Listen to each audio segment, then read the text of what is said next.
Hey everybody, thanks for watching. Really exciting video. I have Andreas with me, who's come out for a whole bunch of videos. Okay, so this one could be public, could be a members video, I'm not sure. Be Better Golf has a membership page. If you're interested in seeing all the stuff that I shot with Andreas, click the little members button that's below.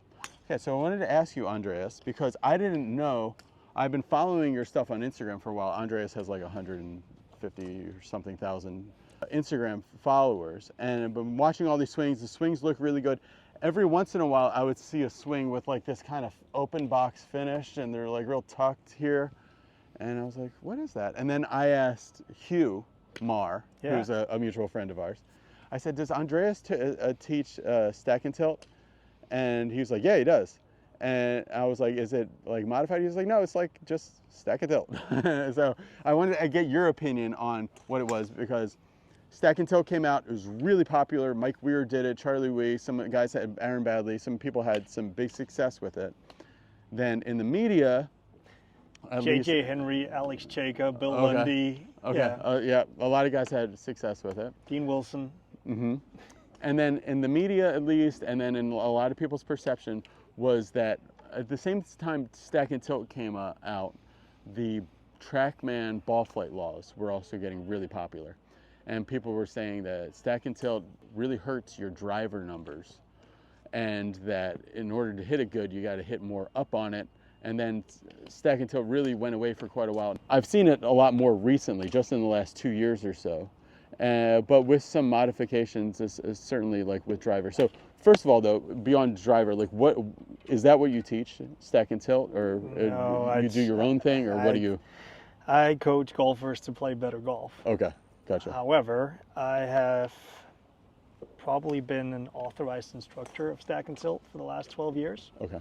And I continue to support them, and I continue to be on the website because I consider Andy Plummer my main mentor in golf. Okay. And I wouldn't be where I am today without the help of him. And a lot of times you hear teachers say like, oh, well, I don't know how you should swing. I haven't met you yet. You know, what is your history? It's like every swing is so individual. For you, I heard you in an interview talk about how, well, maybe, you know, if the ball has to do a certain thing, there's probably certain things the club should do. And if we have, you know, 2 arms, 2 legs, and we're not really that different, as much as some coaches like to think. No, I mean, of course people swing it differently, right? You'll look at probably the 2 best players in the world right now, Scotty Scheffler, John Rahm. They do a lot of things very different from each other. You can almost put them on a spectrum just on their top of backswing or lead wrist, or how these things move. Yeah, right? Right. You can so that means that yes, there's more ways to swing a club, but I would say for every right way there is swinging a club, there's probably 100,000 wrong ways. So it's not like you can just do whatever you like. There's geometry in place, there's physics in place, and I would also say that there are, if you look at good players, they do more things the same than they do different. So there'll be the picture every year that comes up with, they show like 8 guys in a row, top of backswing, and look, there's many ways of doing it. Yeah, and I'm looking at it Shane going, Lowry and the laid off one here. I'm looking at their arms and wrists and go, yep, there's a variable. But I'm looking at every single player on that picture from down the line. You can see the right knees higher than the left. You can see the right hips higher than the left. You can see the right shoulders higher than the left. You can see they've all turned to the right. You can see they all side bend to the left as they make their backswing. In not the exact same amount, but they all did the same principle. Now we go at the range right here, and you'll see, nope, they don't do that. Right. Which is why they're just standing on a public range, and they're not millionaires. Well, I would say about half these people are millionaires, but not from playing golf. Not from playing golf. Yeah, not from playing golf. Yeah. So, okay, when it comes to Stack and Tilt, what specifically? Let's talk about like what makes it so accurate with the short irons and the mid to short irons only. Like seem to be like see like another level of accuracy from the players with those clubs. It's not what I'm experiencing. Oh, okay. So I look at the boys that I've coached for the last 10 years, 11 years now, and when we see the metrics, we can see their strokes gained off the tee compared to themselves and their stats. But if I look, when they get on DP World Tour, they get compared to the opposition. They're all top 20 off the tee. Okay. Right? So I think that's probably where they're actually the best, is with the driver. Okay. So maybe something was lost in translation. Yeah. It might be for like, so when it was really hot, like 15 years ago. Yeah. I filmed a video for the USC golf team, University of Southern California Okay. Trojans, right? And one of their alumni was a tour pro. And I was filming at Riviera Country Club, and they were at a fundraiser. Yeah. And he was doing like for like $1,000 you could buy a drive off of this guy, you know, for your team, because Cool. there's a huge fundraiser for the golf team with a bunch of rich people came out. And this guy was a stack and tilt guy. And I remember thinking like, oh, stack and tilt people cannot hit driver. This ought to be interesting, right? Yeah. So they would write him the check or hand the money over, and he'd be like, okay, I'll hit the grumpiest dude. I got to find his name. Grumpiest guy, but then he was like maybe like 35 at the time. He was half on the tour, half caddying for a LPGA player. But he'd go up and he'd go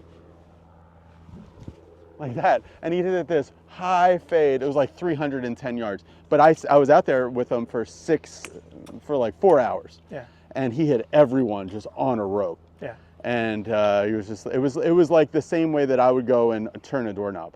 Yeah. And I was like, wow, something must be, because if it can be that good, because I've watched a lot of tour players too, and they weren't this good. No. And I was like, something must be lost in translation here. So what is it about the driver that when people maybe get the videos or try to do it on their own, like is getting screwed up? Well, I'd say some of the things that get screwed up is the difference between the weight being forward and probably some people misunderstanding that with just people standing on their lead foot. Because I would say the way I learned it from Andy was that there was multiple centers in the golf swing, and basically where those centers are placed is where the weight is. So show me kind of the right way and the wrong way, and I can swing the camera around to be. Yeah, so I would say in general, I think a lot of the things depend on how much club speed do you have, how much ball speed do you have, what do you need to do to gain the advantage of a positive angle of attack, right? Like a lot of the guys that I coach, I'm from Denmark, we're the second tallest country in the world. They're big and they're fast. They don't need to hit up on the ball to get it to go far. Really, what they need to is put the ball in play. They're swinging the club between 118 and 126 miles per hour, these guys. Yeah. So they need to put the ball in play. So first of all, I would say they don't need to hit up. Now, hitting up is probably, I don't think it's a very intuitive term. Because when I hear hit up, I see a lot of people start to either side bend too far to the right, or they start to try to get the club to overtake their wrists to make them hit up, and that might actually move the angle of attack more up, but it's also going to take the dynamic loft and move it way more up as well. So I think it's more about, if you want to hit up, bottoming out further back. So if I want to bottom out further back... So same dynamics, just low point further back. Yeah. What would be the easiest way to bottom out further back? Ball position. Ball position, right? So maybe instead of playing the ball off the lead shoulder, maybe consider playing it off 3 balls outside the lead shoulder. Now, be mindful that if I play the ball up here, all of a sudden this club is going to go from moving downwards and outwards to moving upwards and inwards, which means that the path is going to be moving to the left of the swing direction. Which means that if I want to hit a functional shot, hitting the ball up, I need to open the face to path a little bit, and then I actually need to hit tiny pull cuts. Or can you close your stance? You could aim yourself more to the right. Yeah. You could, if you wanted to hit up and draw it. But if I got guys that are drawing it off the tee, they're bottoming out in front of the golf ball, making the angle of attack move the path to the right. But you're finding the most success with your players by hitting high fades? If they want to hit up, yes. Okay. Most of my guys are pretty level. And did I hear you say that most of them are hitting draws with their irons and fades with their driver? For sure. Okay. And that's just because of where the low point is? Just because of the angle of attack. Can you talk about that? Again, right? Clubs are angled. That's the most important part. Is understanding the geometry of a circle is that as long as the club is moving downwards, it is moving outwards as well, or at least it's moving to the right of where the swing direction is or where the bottom of the plane is pointing, which means that the path is going to be to the right of the swing direction. So let's just say, for simplicity's sake, that I am swinging straight swing direction. Imagine Bryson's little circle he used to stand in. Bottom of that is pointing straight at the target. Now, if I'm bottoming out in front of the golf ball, that means the angle of attack is going to be negative, which means the path is going to be to the right of the target, which would give you a draw. It would make the ball curve from right to left. Yeah. So, as soon as you're hitting down, you should be drawing the golf ball. and the other way around. When you're hitting with the driver, and let's say you want to bottom out before the ball, so the club is moving upwards through the hit, that means that the path is going to be moving, all of a sudden the club is moving forwards, upwards, and leftwards, or inwards. Yeah. Which means that all of a sudden the path is to the left. So with the path being to the left, that means that to hit a functional shot at the target, you'd have to have a face to path that's a tiny bit open, and then the ball can cut. Gotcha. So I think that in and of itself is the hitting up and drawing. I think that starts pointing a lot of things in a lot of directions. So if you try to hit up and hit a draw, then you're gonna have to start tilting around, doing weird things. Yeah, you'll have to stay close, and you'll have to, or you'll have to point yourself over to the right, and then make sure that you get the club moving upwards and inwards the right amount. And I just think that gets turned into a hook. It just well, and I think it's just too much confusion on the brain. But driver-wise, can you hit some for us? With the driver, I think a lot of people have a tendency to want to stay on this leg to hit up on it. Yeah. So talk about how we can be on this leg, but then still hammer it straight. Yeah. Yeah, I would say a couple of things. Yeah. Is that in the ball being on a tee, if I want to hit up, I likely don't want to move as much weight to my left, so I don't want to land with everything onto my left foot. Okay. I'd likely much rather just land with my pelvis onto the left foot, and then start to turn. So I get the pelvis So it'd be more forward. about the where the centers are rather than Exactly, right? Okay. So I'm hitting an iron. I would try to get, there'll be a little bit of movement with it, both the lower center and the upper center moving forward, so I can get the descent. Whereas when I hit the driver, you almost rather just move the pelvis forward without moving. Back. Yeah, exactly, but keep this back, right? So that would be, if you relate it back to the pressure plates and all these different things, that's the difference between moving the entire weight or the mass of the body onto the lead foot and just moving the pressure onto the lead foot. Okay. Can you hit some for us? Yeah. What do you want? I want a cut. Cut? Like you were talking about. Okay. Yeah. So if I want to cut it, I'm going to tee it up a little bit higher because I want the angle of attack to help me out. Now, first couple of things I'm going to do to start with, if I want to cut the golf ball, is I'm going to build it in. So I'm going to move the ball forward in my stance. I'm going to move it basically so it sits off my left. I don't even know where this is, but for me, it's somewhere outside my left shoulder. Yeah. Is that about right? Yeah. I can already see it as I sit up to the forward. golf ball. That And it's interesting that you're relating the ball position to your left shoulder, not to your foot. No. Because some people will put it off their foot, Yeah. but then be like this or Exactly, something. right? Okay. Yeah, so the tilts can change this and all these different things, right?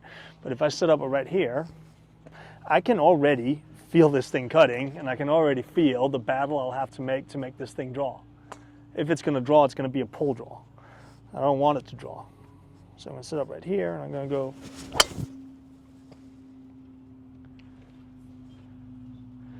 Not a lot of spin in these balls, but No. I like it. It went a ways, yeah. Yep. But Now, with this cut, just talk about, because I saw you do this really well with a bunch of alignment sticks, which I don't have, but I have one. But talk about what's going on with where you are, Yeah.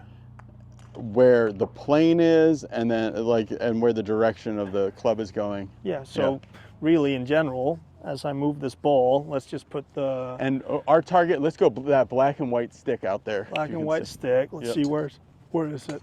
There it is. Okay, black and white stick. Gotcha.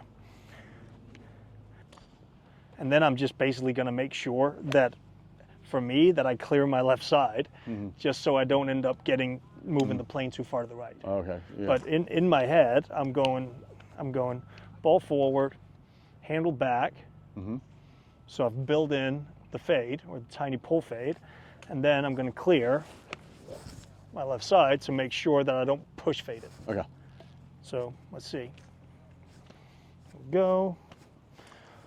And again, I've put this ball way forward just to make sure it does what it should.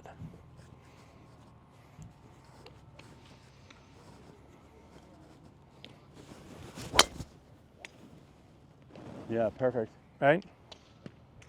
Now it's a little large, I can hone that in, but it does what I wanted it to do. Now, what would change if you were trying to hit like a good draw? Do you even teach a draw much with the driver? Yeah, for sure. Okay, so what would change? A couple of things. If I wanted to draw a golf ball, What did you like to see when you were playing? draws. Draws. All draws.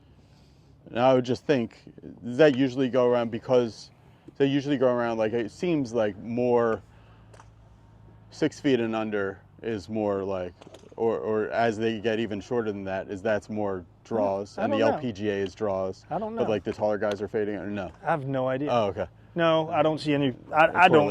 Yeah. With, no, I Yeah. don't. I don't Yeah. see any relationship with it. I will see that the shorter the guys are, the more the plane's going to be flatter. Sure. Which Yeah. means that the angle of attack is going to have a larger effect on the path. Because of the plane they're swinging on. If I was swinging the club basically around me right here, Yeah. like if I just hit a couple of degrees down, that club would be swinging way out to the right. And if I hit a couple of degrees up or bottom out behind the ball, it's going to be moving way to the left. Okay, gotcha. Versus if they're really tall and they're swinging on a much more vertical plane, the angle of attack is not going to have as much effect on it. Okay. But I don't see it in a draw versus fade. So set all this up for if you were going to hit a good draw. Gonna hit a draw? At that black and white, yeah. I would. Here we go. I'd do a couple of things, right? So the first thing I do is I move the ball position back. I make sure that the ball is actually sitting just around my lead shoulder. So set up like you're going to hit one that way, and show us your fade, and then show us the draw. Okay, so here we go. Draw-wise, ball's going to be sitting for me on my left heel. I'm going to be moving the handle forward so I get the face close to the path. And really what I'm going to make sure is that I move my pelvis forward, that I stay, I guess it's like a McElroy feel, right? I feel close a little longer, moving my pelvis forward, but I'm not going to be trying to catch this swing on the upswing as I do it, because I'll need the angle of attack to help me keep the path to the right. Okay. Yeah. Versus if I was going to fade it, first thing I do is I move the ball way more forward, I move the handle backwards, and then I make sure that my left side clears up way faster. Okay. So I've got basically two static pieces in my setup, and then maybe I've got one dynamic where it's swing thought, right? Yeah, so hit the draw first. All right. Yep. Let's see, where's the target? Sitting right there. Now I've got to the right of that stick we're hitting at, Yeah. got this little opening up in the trees. That's where I see that ball starting, and then it's going to come back. I'm not going to aim myself there. I'm going to put the handle forward, but I'm going to make sure the face point's there. So the ball starts there, and then the path that's going to be So down are you and to the right. more open on the cut with your feet and more closed with the draw? Or? No, fairly square. You're about the same with both. It's the handle that's doing it. Okay. It's my ball position, it's my handle location.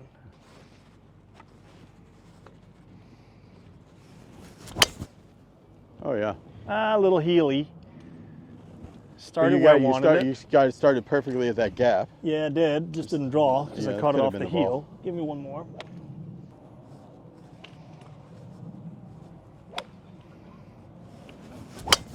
There you go. Yeah. Cool. That's the only shot I wanted to hit back when I played. And then you get more ground roll and stuff. Yeah. I just like that ball flight. I Yeah. like the way it feels. I feel like I hit it better when I do that. I feel Yeah. the compression, kind of like you, and then you start overdrawing it. Yeah, yeah. I just never overdrew the golf ball. Okay. All my bad shots were right and cutting. Okay. Cool. That was great. So if you guys are interested in more about Andreas, go to Andreas Kali Golf. He's got all the information and a bunch of different videos about how the system of golf that he likes to do. If you're interested in seeing more about the Hack Motion, which is the device that is sponsoring a lot of these videos, go to hackmotion.com/bebettergolf and click the subscribe button. Thanks for watching. Bye.